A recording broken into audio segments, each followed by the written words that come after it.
Hello? Okay, there we go. My bad, y'all. What up, everybody? Welcome to the channel. If you're new, don't be. Go ahead and click that subscribe button to be a part of the Witness gang, to join the Witness Nation. Now, let's go ahead and get into this, shall we? Hello, you guys, and welcome to the channel. If you're new, don't be. Go ahead.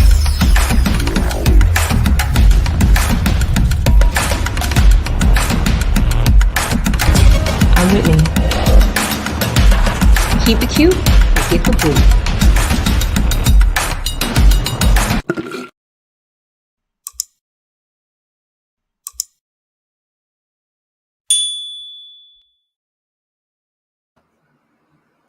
All right, you guys, welcome back. All right. Can I get a thumbs up in the chat if you guys can hear me? Just one. That's all I need is one, because I'm not quite sure. Hold on, there is a way that I can hear. Let me see. Let me see if I can hear myself. Hold on, it might be an echo. Okay, there we go. All right, we live. Okay, cool. All right. Just making sure. Okay. All right. Okay. Thank you, JoJo. Thank you, baby. It's no echo, right? Okay. Just confirm me there's no echo. Okay. All right. Not for nothing.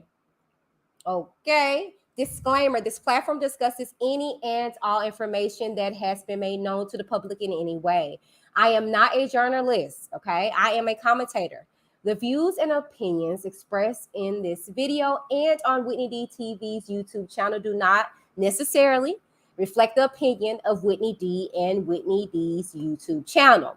Now, all topics are for entertainment purposes only. Okay. Comedy, satire, TV, rated mature. Viewers' discretion is highly advised. Now, all commentary is alleged, but very real. All right. Now, as you guys know, we are going to be reading the transcript. So it is really no alleged here. Okay. But, welcome, you guys. Welcome to Evidence Over Emotions, where you guys tuning in from. I know this was a pop up. All right. But I said, you know what? I'm going to come on. I'm not going to announce myself. I'm just going to come on because I'm not going to be able to stay long. I got to pick my son up from the gym. Okay. He's, pushing that iron. Okay. But I wanted to go ahead and give you guys some more of this transcript because we still got 100 and something pages to cover. And then I have to follow back up with the beginning of this day, because we are reading the afternoon portion of these transcripts. Okay. So lock in. All right. Make sure you guys keep it cute or you will get the boot. Okay. Please be respectful. All right. Now, I know this is a touchy topic for the lesser. All right. I do understand that you guys are seeing that your Peking ain't what he was cut out to be. Yeah. I told you guys this is far from New York's allegations. Okay. This is the big leads. Okay. And what you're hearing is that of the sort. Okay. So I do understand. All right. But tread lightly. Okay. All right. Now, if you like to join this greatest show, why not? Okay. The link is going to be located under the description box. Okay. You just click join, or you can click the link that's in the description box. Okay. Now, if you like to tip the hostess with the mostest, you can do so by sending me a Cashapp to WhitneyD TV 87. All right. And, that will be highly appreciated. If anything, it's going to go back into quite honestly trying to purchase some more transcripts. Okay. So go ahead and do that. Now you can send it and in the notes, place if it's a love offering or you want to donate for transcripts. Okay. All right. Now, I do have people that actually like to, just kind of hear me read, even though I be tongue twisting and flipping and reversing words. Okay. So I do have people that just really like to send in transcripts. You can do so by sending it to ReviewswithWhitneyD at gmail.com. And I promise you, I will read it. All right. All right. And at the bottom of the screen, as it say, 100% of your support goes back into the channel. If you like to send a cash up, it's WhitneyD87, PayPal at WhitneyD TV, or Zelle, ReviewswithWhitneyD at gmail.com. Okay. And we do have a P.O. box. All right. All right. So welcome, you guys. Let me go ahead and give you guys a shout out that are in the building. Hey, Daryl. Hey, Honey Bunches. Say, hey, Beautiful Wit. Hey, Honey. Hey, JoJo. Hey, Shantae. All right, you guys. And I'm not expecting a big crowd. I just seriously I told my husband, you know what? Let me go ahead and get up in here. Let me go ahead and read these transcripts because I want to keep you guys abreast as to what's going on now. Rashonda did her thug thizzle. Oh my God. Oh my God.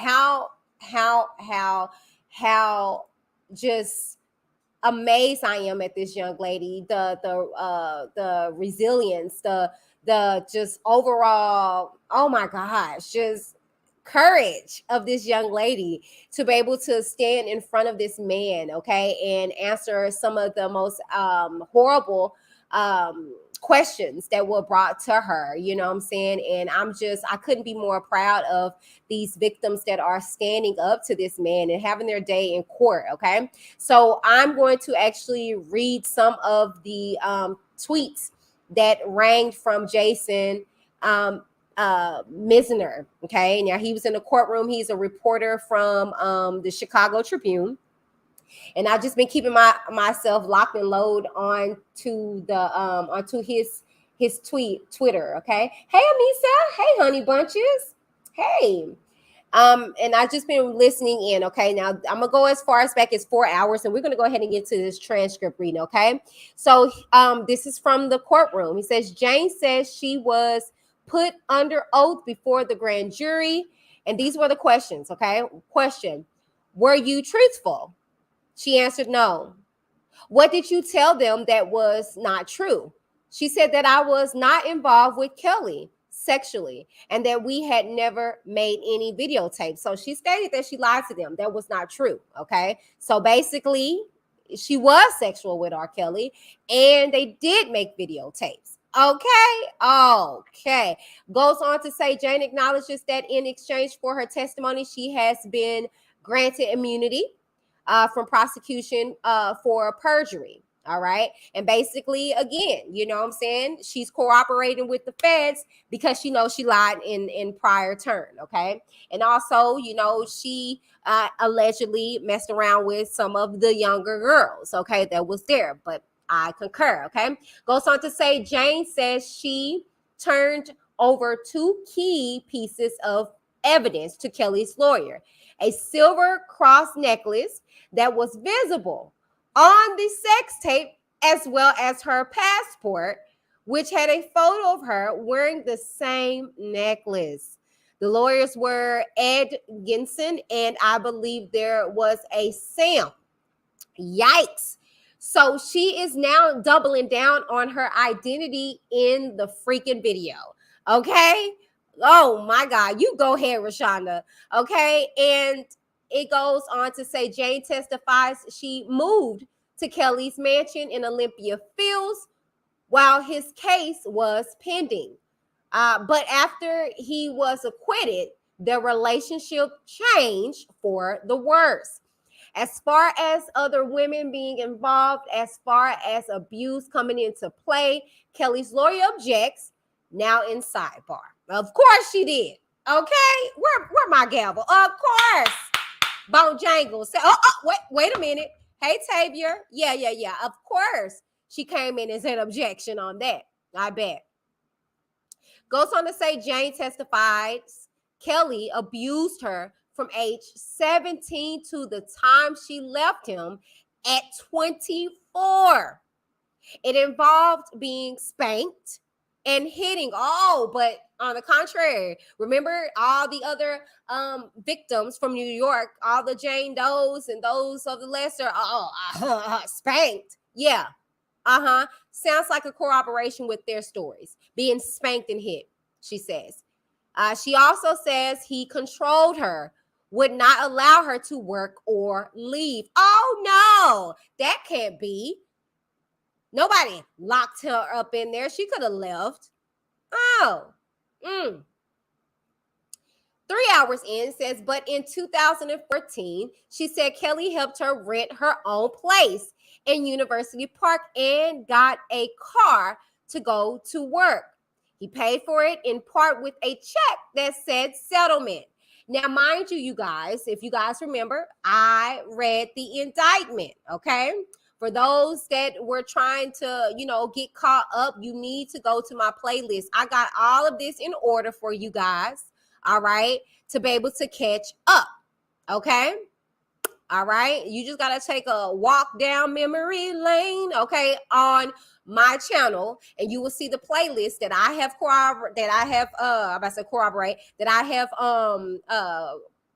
curated for you guys, and you can get caught up on the indictment, okay? Oh, my silly apologies, okay? You guys, welcome to the road to Illinois.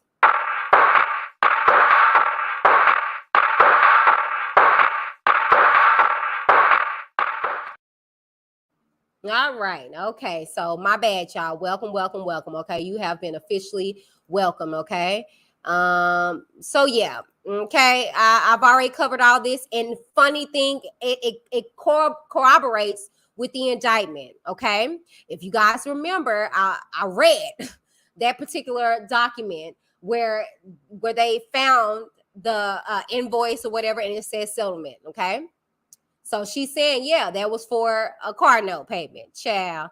Goes on to say 4 hours in, continues that Jane says she finally started coming clean about her relationship with Kelly to law enforcement a few years ago. Asked why, she paused for several seconds and says, because I became exhausted with living with his lies, she said. Oh, my. Wow. Oh, poor baby. I bet, because she has always been that piece, taking it all the way back to that first video that got him acquitted. Everybody named mama wanted to say, but he was acquitted. And everybody named mama wanted to yell out for justice to reign for this man to have a fair advantage or a fair opportunity. And he did this to the same judicial system that you guys are trying to use to get him exonerated. This man was never exonerated. This man cheated the system. And here we go. Because here go Rashonda saying, yeah, no, let's go. 3 hours in. That's it for Jane's direct testimony.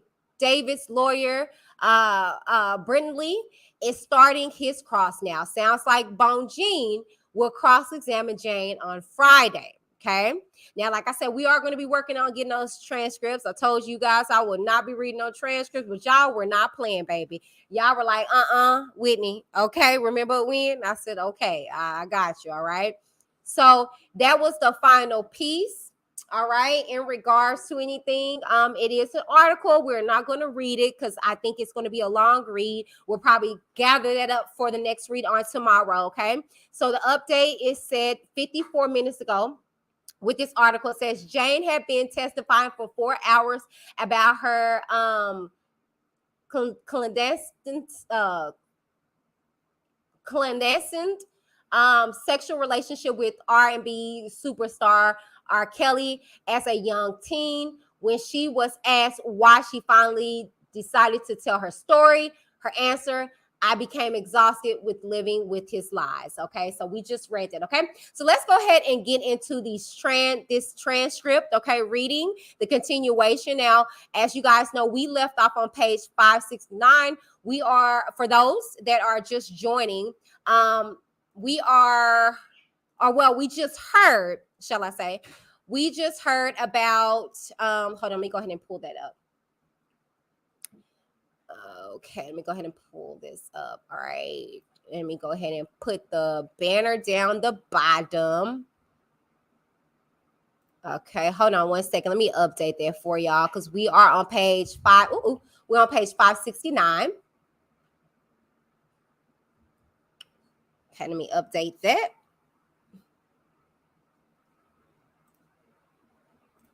All right, we're still on day 3. Okay, like I said, I am going to go back to, I think it's not necessarily day 1. Okay, because day 1, technically, you guys, was Monday. And day 1 was the jury, okay, selection. So technically can't go back to day 1. We will technically start back possibly day 2. okay? And I'm working on getting those transcripts, okay? But I wanted to move forward with what we already had, okay? But the last that we heard, which was earlier this afternoon, for those that are just tuning in, was started at page 536, if I'm not mistaken. You guys can correct me, 537. And what we heard so far is from a clinical doctor, okay, a psychologist, a PhD, all right? And he's basically just letting us know why, what the forms of grooming, the process of grooming, why, victims don't tell right away, and on sort. So we heard from him. We're going to hear the continuation of this, okay? And so that's where we left off at, okay?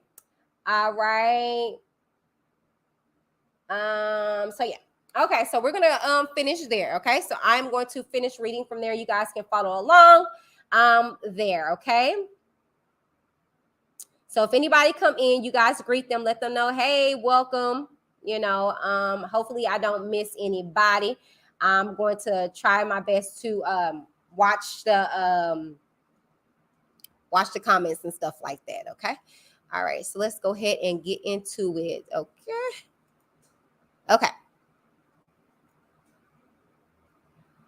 Yeah. I'll pass all this part, but I'll start from here.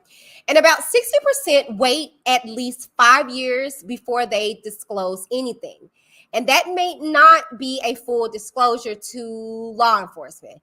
That just may be telling a friend part of it. So that's what the research indicates across studies.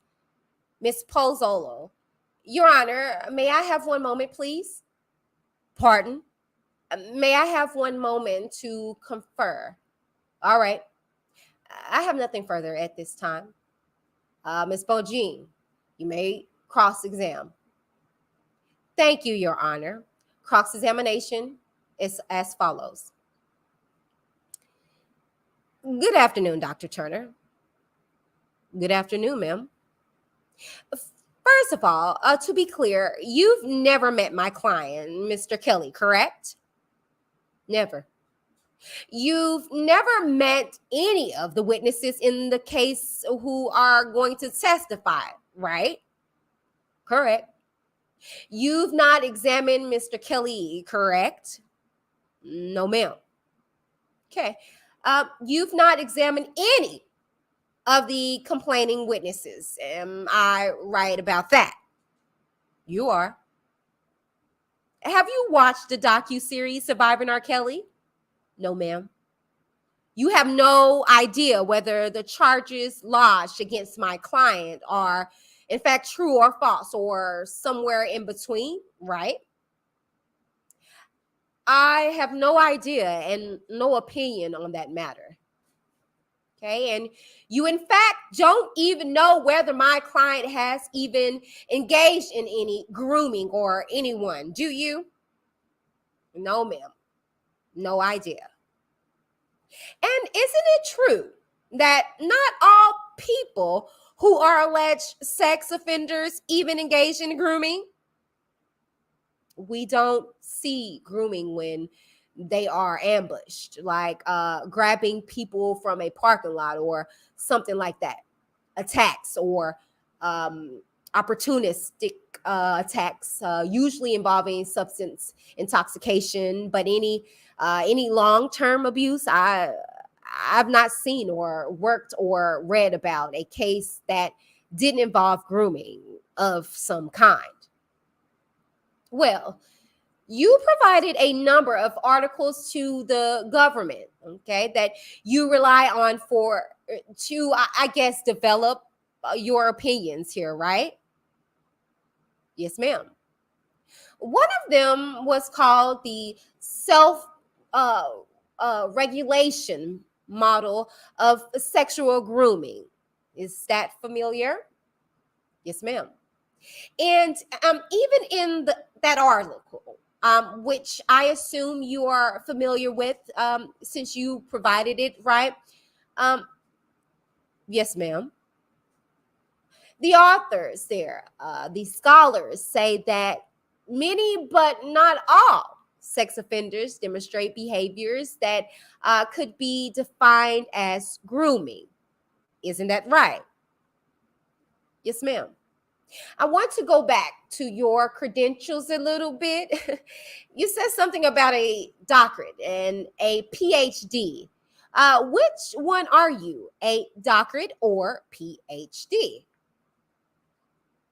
Is they're interchangeable? It's the same thing. Well, do you have a PhD like on your certificate, like that you graduated from, or do you have a PhD? It's not a, it's a PhD. Okay. You said your interest was in, your area of interest was sex offending and risk assessment, right? Yes, ma'am. In fact, you are dissertation was on civil commitment of violent sexual offenders, right? Correct. And to be clear, you just graduated with your doctorate about what, a little over 10 years ago. Yes, ma'am. And you became a licensed clinical psychologist in 2013. Is that right? Yes, ma'am. Do you hold any facility position, faculty position? I did. I don't anymore. You are not a professor at any institute of higher learning presently. Is that right? Not presently. Not anymore. Yes, ma'am. You had some teaching experience at this University of Phoenix, right? In Argosy, and also at the school that I graduated from, McNeese State University. Yes, ma'am. Okay. And University of Phoenix is an online school, right? Right. It doesn't have a graduate program, right? I know I've taught graduate classes. I can't remember if they were at Phoenix or not. That was several years ago. I haven't done that in a while. Oh, wait a minute. Okay, so these people have been all online acting a plumb donkey in regards to this man having some kind of form of an education of from Phoenix, Arizona, from Phoenix. And they are getting this whole thing misconstrued. Hey, Brooklyn. Hey, honey. They are acting as if this man graduated from Phoenix when he taught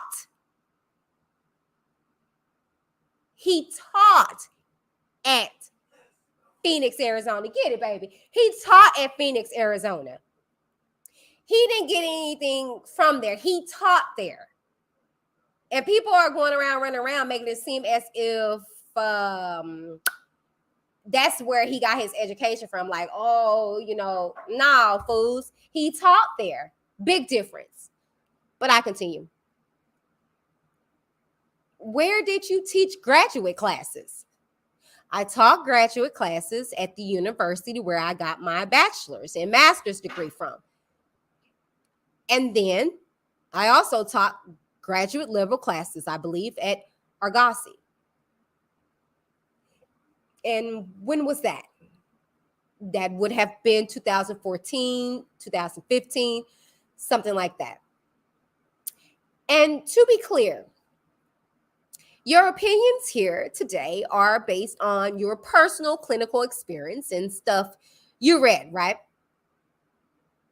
They're based on my research.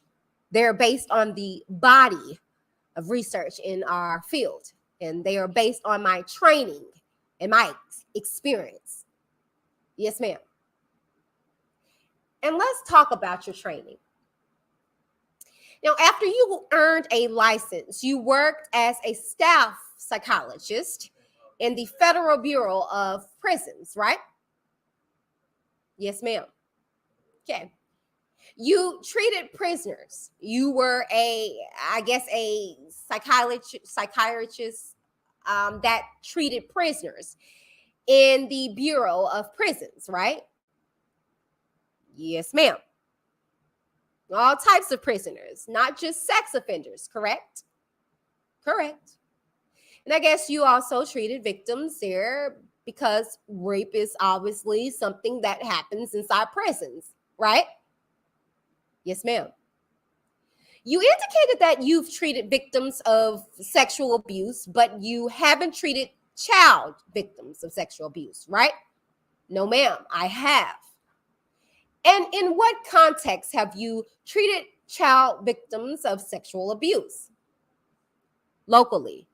Sometimes when I'm asked to consult on a case, it's only to work with the victims, and that happens fairly often.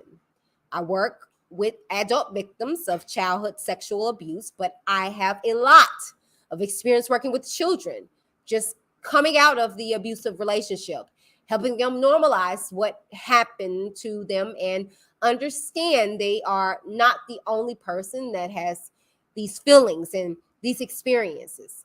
And then also, I've worked some civil cases involving schools or state homes for children that were systematically sexually abused. And I work with those victims and as well. So I have a lot of experience in that. Okay. When you say worked, do you mean you forensically examine them? Yes, ma'am. Sometimes forensic examination to look for things like PTSD and make treatment recommendations and things if they are not in my area. But I wouldn't, first of all, I wouldn't do an evaluation and recommend that someone sees me for treatment. That would be unethical. But I do see victims strictly for treatment that are children. Yes, ma'am. Okay. So, and that's part of your private practice. Is that correct? Is that right? Yes, ma'am. And do you keep data about the information that you learned through your clinical treatment of victims? How do you mean, do I keep data? Well, you testified here in response to the government about, we always see this, or we, in almost all cases, this. I'm wondering if you actually keep data from your own clinical experience that allows you to make these types of sweeping statements. Yes. So you do keep data of like where you are keeping it in a file and then study it. How do you do that? Yes. Okay, so you have that data. Yes. And have you used that data in connection with any studies? Yes. Okay. What studies? I've designed an instrument that looks at denial patterns because I treat sex offenders as well, for sex offenders that are in treatment. And then also, as I've worked with victims, so that one's in press is about to be, well, it's being published. And then also, I have a study that we started about 6 months ago where we work with childhood victims and we look at things like sexually problematic behaviors and what they are acting out or not acting out looks like when the abuse has stopped before and after treatment. Hey, Flawless, welcome, baby. Okay. But the first thing you mentioned was working with sex offenders. I was talking specifically about child victims of sexual abuse. I thought you were asking about my records from these types of cases. And she did. She did. See, Bojangles, I'm going to need you to stay adhered. Okay, ma'am? I'm going to need you to stay here because back here, boo-boo, You asked, okay, right here, what studies? Okay, Buki, you asked about what studies right here. You sure did. Uh-huh. You sure did, baby. So he was answering your question, okay? You got the up here asking him about his data and stuff right here. Yes, you did. Yes, you did. You answered right. You answered right, doctor. Okay. You gonna learn about Bojangles, sir. She's just scatterbrained. Okay, she need to leave the white girl alone. All right. I thought you were asking about my records from these types of cases. No, I was specifically asking about child victims. No, you were not. No, you wasn't. Oh, Pobo Jangles. Them bells, them jangles in her ears, in her empty head. Yeah, it's got her all over the place. Because baby girl, you did. You did. Mm-hmm. Wow. This doctor got Bojangles caught up. Bojangles got caught up for a second. Yeah, girl, you did ask that question. But I concur. Okay. Well, I answered that in the second half. Sorry about the digression. That's all right. You've actually never published anything about child sexual abuse, have you? No, I have. The grooming study that was published looks at the impact of grooming on the victims and delayed disclosure. Yes, ma'am. Are you talking about grooming and other offense-related behaviors? I think that's right. It has been a while since I've looked at it. Okay. And where is that published? That was a professional conference. So it went through a peer review process of researchers and psychologists, the same as it would for a journal. And so we consider that a publication. You consider it a publication. No, ma'am. Our field will consider that a publication. Well, if somebody wanted to go to Google Scholar, you know what Google Scholar is, right? Yes, ma'am. What is it? It's a search engine for research articles. And that article would not come up there, would it? No, ma'am. It wasn't published in a journal. It wasn't published in any scholarly publication, right? Correct. It was published at a professional meeting. Oh, hold on 1 second, y'all. Hold on, because my son just called. 1 second. Let me see something.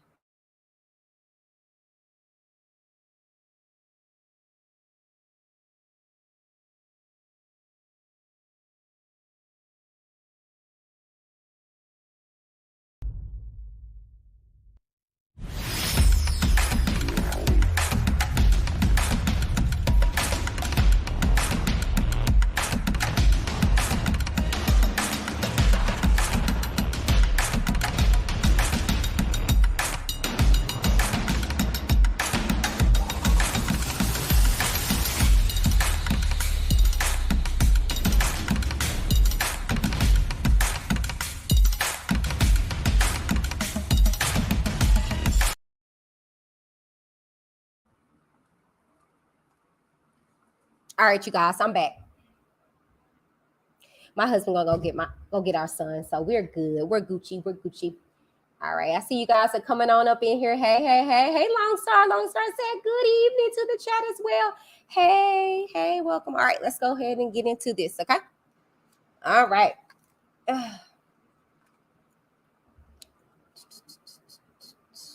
What we at? Okay. Correct. It was published at a professional meeting. Well, you presented it at a professional meeting, but it wasn't published in a scholarly journal, right? No, ma'am. I presented all over the world at professional meetings, and I don't consider all of those publications, but that one went through a peer review process. It was a professional meeting, and those are considered publications by anyone in my field. I'm not just padding my CV. I don't need to do that. Ooh, ooh, ooh, ooh. Baby. Okay, Bojangles better leave this doctor here alone, child, because he ain't with it. He with the ish. Okay, I wonder if old dude is black. I'm just curious. I'm just curious. I'm not trying to pull a race card, but child. Okay, he said, look now, all right. But you know what I think this is? I think it's like a TED Talk type of situation. Those are all publications. So I think that's where he's gathering. But I concur, child. Okay. Yeah, let me keep going.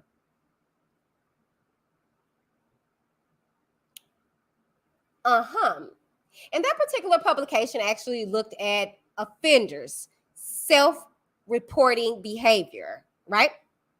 Correct. You didn't speak to any victims in connection with that study, did you? No, ma'am. But the article talks about the impact on victims. Right. You are concluding what the impacts are on victims based on your conversations with offenders. Well, no, ma'am. I'm making those conclusions based on my work with victims. Okay, your article that you say is published does not involve any interviews with children or even adults who were victims of sexual abuse, does it? No, ma'am. And in fact, on your CV, correct me if I'm wrong, I didn't see any publications on the area of that focus on child sexual abuse victims.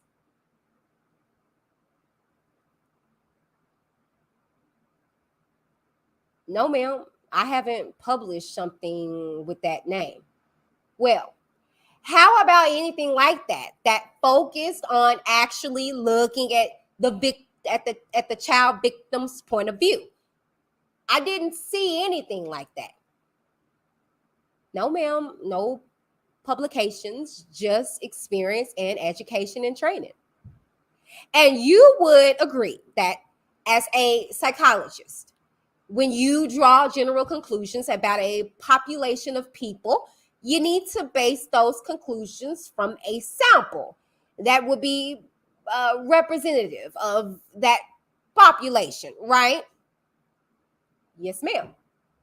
All right. And can we agree that people in prison does not necessarily reflect a general population? I don't know why we're talking about people in prison, but I would agree with that. Yes, ma'am. Well, a lot of your work was in prison work, correct?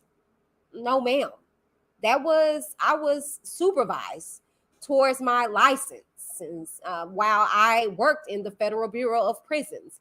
And I did work with offenders there. But the majority of my work with victims has been in my private practice. Right. And you started your private practice in what year? 2012, under supervision. In 2013, as a licensed psychologist. Okay. And how much are you being compensated here today? $250 an hour. All right. And how much have you charged the government for your work on this case? I think 2 hours at this point. So not counting today. Today would be more, but prior to today, 2 hours. Okay. So you are committed all of 2 hours of preparation for your testimony here today. Is that right? Right. Not having to interview anyone or review any evidence really cuts down on the amount of time that I have to bill. Now, isn't it true that among scholars, the definition of grooming is not really a set definition? There's a lot of disagreement among scholars about what grooming is, right? I wouldn't agree with that statement. Well, let's see. In this article, one of these articles that you looked at, you give me 1 second. Well, the first sentence actually of this, a self-regulation model of sexual grooming, says that numerous commentators, however, have documented difficulties in defining and understanding the process, given its transient nature and its specificity to this one form of criminal behavior. Isn't that right? That's what that article says. Yes, ma'am. There is a reason for that, though. And it's not just that article. There's quite a few articles that discuss the difficulty in defining grooming, right? I don't know about quite a few, but everyone wants to be the person that gives grooming the definition that everyone uses. My definition is something that I think anyone can understand. There's people a lot smarter than me that publish stuff, and they can have at the definition. So they can argue about who's right and who's wrong. But in general, it's what I said. It's behaviors designed to have access to victims, keep access to victims, create a bond, and prevent disclosure. I think everyone would agree with that. Okay, well, you didn't even agree with that yourself when you testified back in, let's see, 2012. Has your understanding of grooming evolved since then? I'm sure it has. Yes, ma'am. That's a long time, and there's a lot of research coming out. Right. So that's back to my point. The scholars have some disagreement among themselves about what qualifies as grooming, right? There may be some disagreement, yes, ma'am, on the specific wording of the definitions. But again, in general, I mean, grooming is something, it's the same as depression. You know, people might differ as to what they think depression really is, but we all know what depression is as practitioners. Well, when you testified back in 2012 in federal court, you were asked about what is meant to be grooming. And you answered that grooming is a term used to describe behaviors that offender engages in, primarily to keep victims, to get victims not to tell. Okay. Yes, ma'am. Now, today, your testimony is grooming is more than that, right? Sure. I've learned a lot in 11 years. I think I was an intern at that point. Yes, ma'am. You were testifying in federal court as an intern? Yes, ma'am. You were qualified as an expert when you were an intern?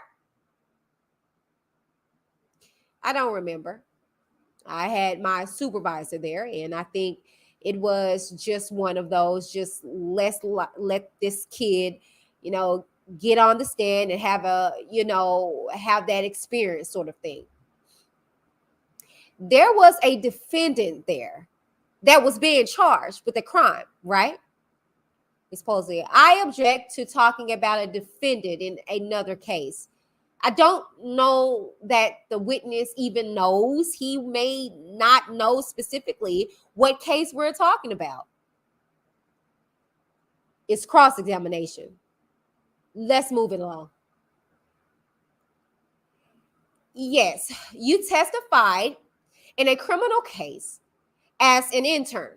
And just your view is just let the kid get on the stand and see how well he does?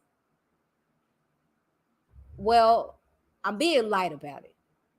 but I was the one that had done the evaluation. So my supervisor, who went over the evaluation, was there. She testified, and then I testified. It was a competency, competency hearing. He wasn't competent. Okay, now you claim to be an expert in. Well, before we go there, I want to ask a couple other questions. I'm sorry.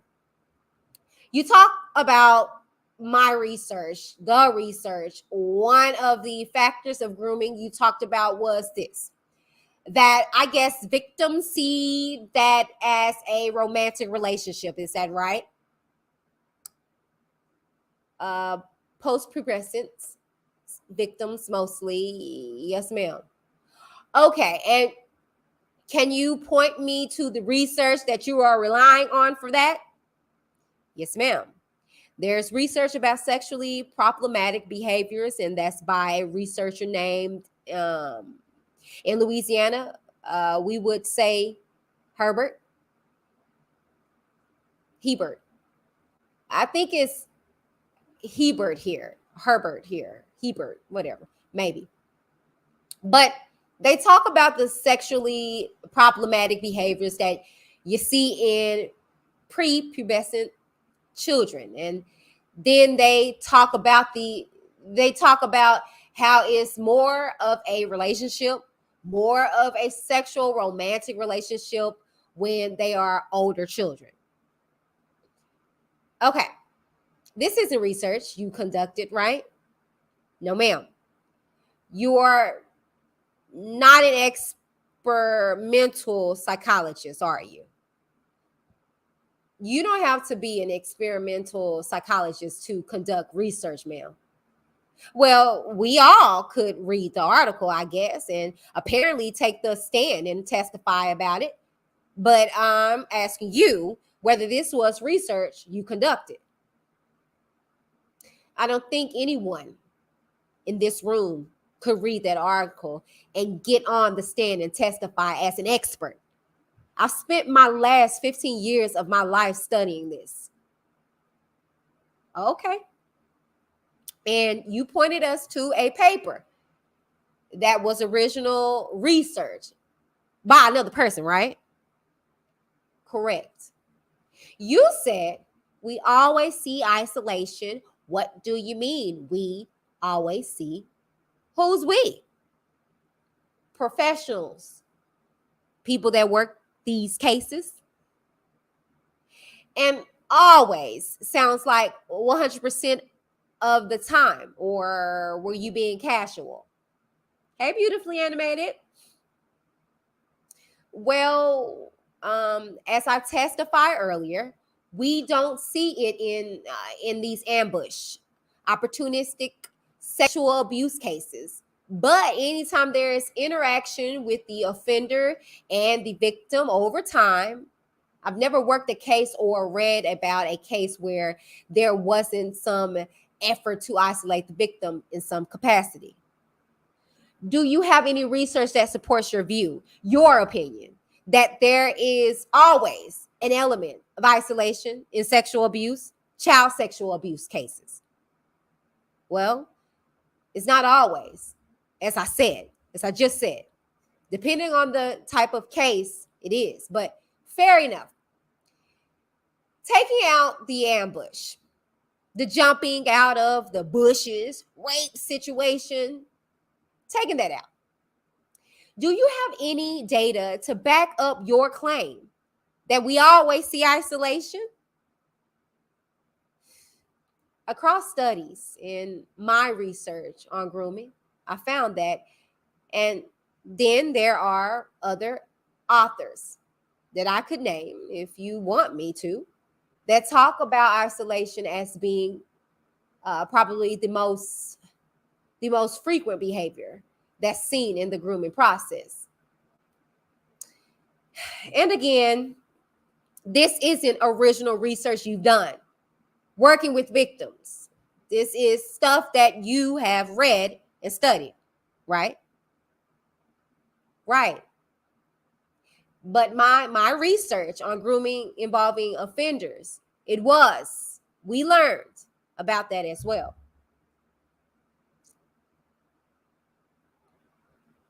You identify other factors such as normalizing of sexual behavior, right? Yes, ma'am. Again, this is data that you have learned from reading other people's original research, right? You know what? I'm sorry. Why is she trying to act as if this man's credentials ain't what they are? Brad, you had to read stuff. You had to read case laws and stuff like that of other people's work. What is your point? She sounds dumb right now, okay? She sounds dumb. Although I concur, she is doing her part in regards to, doing what she's supposed to do as a lawyer. But to me, I just gotta say it. I'm an idiot. You're an idiot. I'm just saying. I'm an idiot. You're an idiot. I just had to say it. You're an idiot, ma'am. You, in regards to getting into your position as an attorney, you had to read case laws and work of other people. Don't be trying to shade this PhD having brother, okay? Because I think he's a brother, low key. I don't know. I don't know. But don't be trying to shade him and try to come for his credentials. It just doesn't make any sense. Like whatsoever, girl. Because, child, please. But, oh, okay. Okay.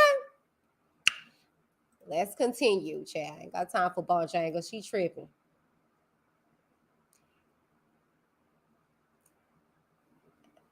And from interviewing thousands of sex offenders, interviewing, working, and treating hundreds of victims, and my education and training, yes, ma'am. You say thousands of sex offenders easily.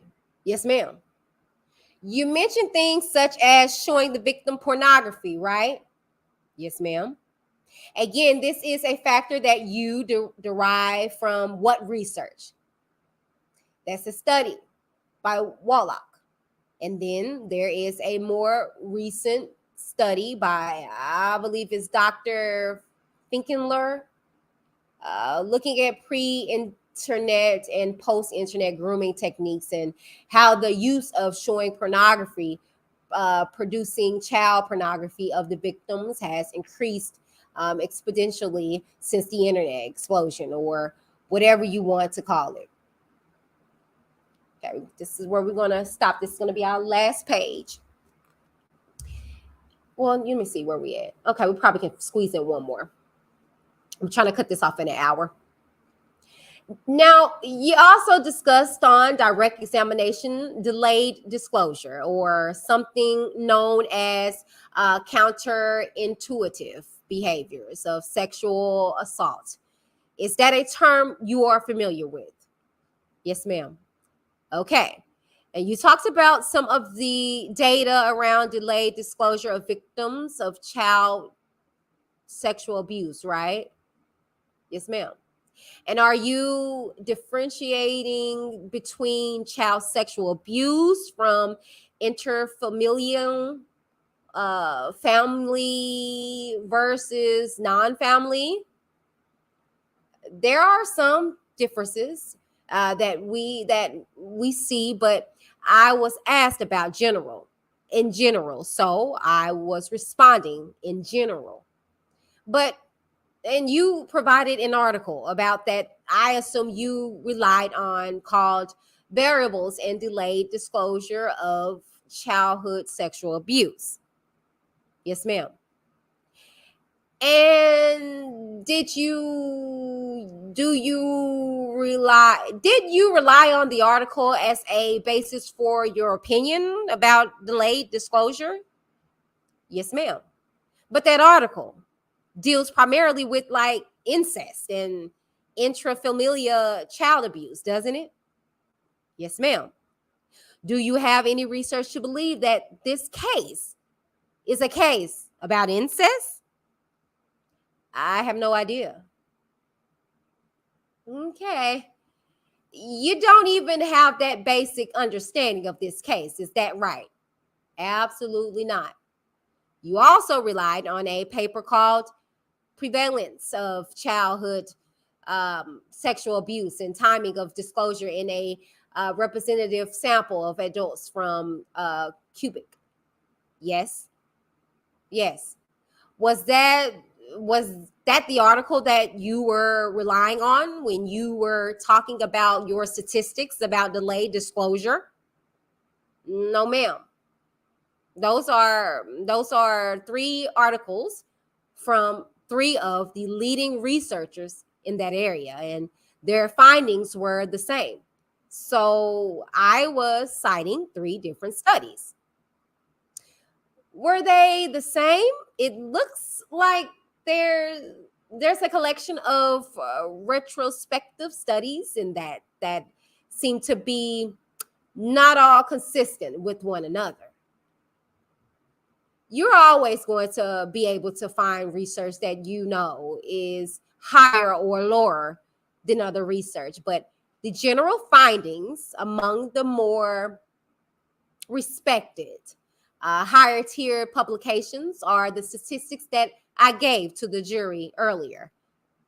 In fact, there is a general consensus, isn't there, that that there is disclosure at the time of abuse by a good third of child sexual abuse victims, right?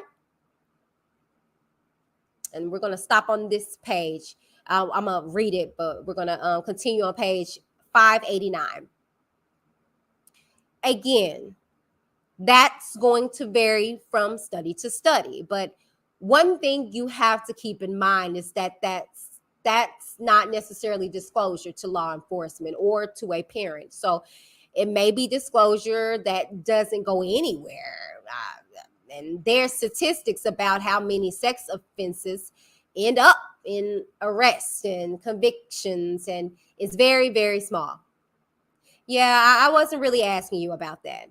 I'm relying on the study that you provided, that you were relying on, that demonstrates that depending on which study that you are looking at least a third, up into 87%, there is childhood disclosure of sexual abuse. Okay. Are you disagreeing?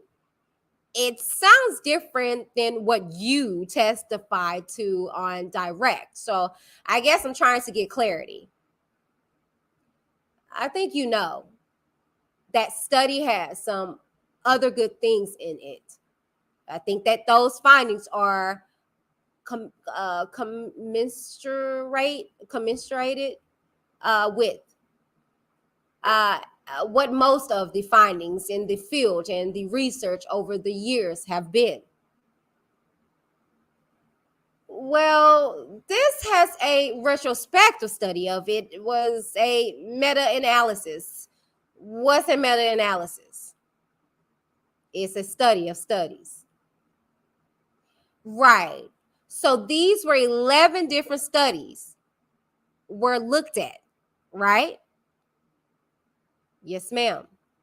And this is what you provided. This is not even something. And we're going to stop there. We're going to take back up on tomorrow afternoon. I would say about noonish. Okay. Please mark in the chat 589. We will continue on tomorrow on page 589. Okay. I'm going to get into the comments and see what you guys have to say. We're going to wrap this up. I told you it's going to be real cute tonight. Okay. Let me see what y'all was saying, child. Okay. Brooklyn in the house. Hey.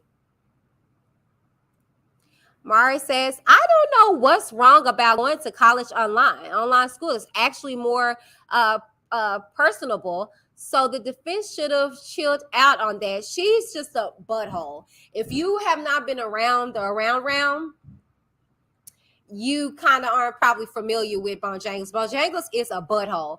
If you check out her history in the court system, a lot of the judges don't like this woman. Okay, they don't like her because she's nasty in the courtroom. Okay, and this is a prime example. Girl, you had to study, you had to read case laws about other people's study to be a lawyer. So what are we doing here? What are we talking about? Girl, stop. You know what I'm saying? But yeah, child, she be doing a little bit too much. R.Kelly was better off with a public defender rather than paying for a public defender level attorney. I'm just saying, the thing is that everybody rallied against Bojangles because she, quote unquote, got Bill Cosby off. Mind you, two different situations, but also, mind you, Bill Cosby was a default situation. But you see how the tables went on back around, right?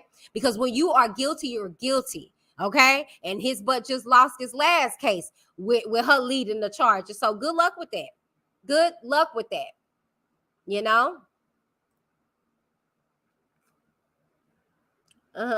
Exactly. She is doing too darn on much, girl. Too much, and she had to use knowledge of cold cases to work new case. That's why I said I don't know why she trying to act as if she just got it all together and she's just you know, girl, you would think that you got your degree at Phoenix, Arizona. Girl, don't do that. Don't do that, because I got my certification from Penn Foster in regards to my event planning certification. You know what I'm saying? So what we doing? And I finished top. I'm not top percent, but I finished earlier than expected. I got pregnant when I was doing school online. It's not that easy. It's even harder. You know what I'm saying, to do it online than to actually be at a college. I did both. I went to Paul Quinn here in Dallas, Texas, and then I went to I went to UNT. Okay. I didn't take it seriously, you know, but that's neither here nor there. But child, please, it was hard to do it online. What you gonna do? Drag everyone you've studied with you, right? No, you'll include them in your research. That's what I'm saying, girl. She need to stop. Thank you again. Put this on the screen so when I run it back, I can see it actually on the screen. Cecilia, hey, she said hi, Whitney, and everyone in the chat. Right. All right, y'all. That is it. I did not want this video to be long. I am going to come back to you guys, like I said, around noonish tomorrow. I'm not going to promise you. That's why I actually popped up with this one, because I didn't want to promise a time. But I will be tomorrow, definitely tomorrow.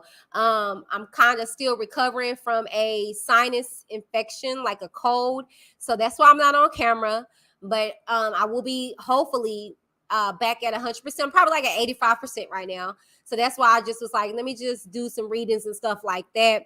But I will be back full steam ahead, full schedule, how we do it next week. Hopefully, I'm praying to God next week that we'll be good next week to be able to go ahead as a business as usual, and continue to do our scheduling as we've been doing. Okay. But I love y'all so very much. Thank y'all so very much. Now, if you guys would like to help with getting transcripts, you can do so by sending a Cashapp to WhitneyD TV 87. If it's just a love offering, please make sure to indicate that on the notes, or to indicate that you want to help out with transcripts, just put transcripts on there, okay? But I thank y'all so very much. I pray y'all are having a wonderfully safe and blessed evening. Thank you guys so very much for tuning in to another installation of The Road to Illinois. We will continue to be reading these transcripts. Thank y'all. I'll see y'all soon.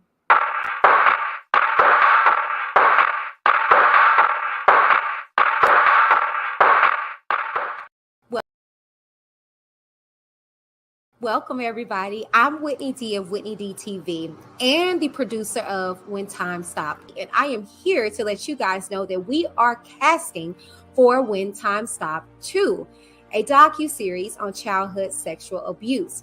Now, myself, along with 3 other individuals, told our stories, but we want to hear from you. Now, are you ready to tell your story? Are you a survivor? Or are you a parent? We would like to hear from you. Here's how you can submit. When Time Stopped 2, now casting. Seeking female and male adults ready to share their story of sexual abuse, or parents of a child or children that have suffered from sexual abuse, and you are ready to speak about your journey. Email your story and contact information to WhitneyDavisPlanning@gmail.com.